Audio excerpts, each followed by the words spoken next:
guys, this is Montecristo here with Interlace Gaming, and I'm here to tell you about the first boss of Heroic Throne of Tides. Alright, so the first thing you'll notice is the Shock Blast mechanic, which is something that can one-shot the tank. So you guys need to interrupt it. In my case, I interrupted them as I am a DK with Mind Freeze. The second thing you might have noticed in the top right of the screen was a mechanic called Geyser.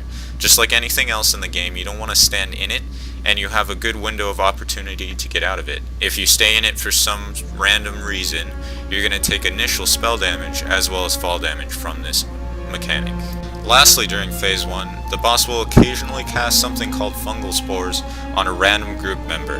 If you get this, it will literally explode and cause everyone around you to get a debuff. I think it's like 5 yards, so it's not something you can avoid, but it's something the healer is going to have to deal with as it ticks for damage.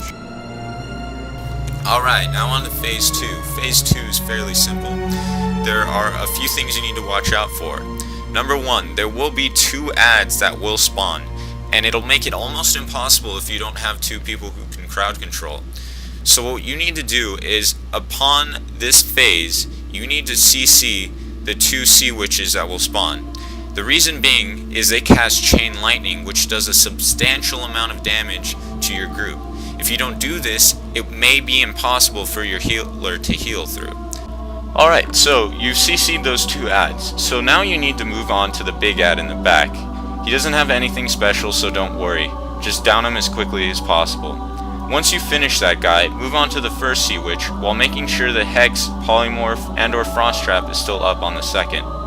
Then, once you've downed the first one, kill the second one. Once the second one is down, you may move on to the boss. Now you may have noticed there is a little mechanic that I like to call the Water Spout or Water Tornado, whatever you want, it doesn't matter. What this thing does is it will pick you up and do a substantial amount of damage while spinning you into the air. Now it may seem like a pain, but it can actually work in your advantage.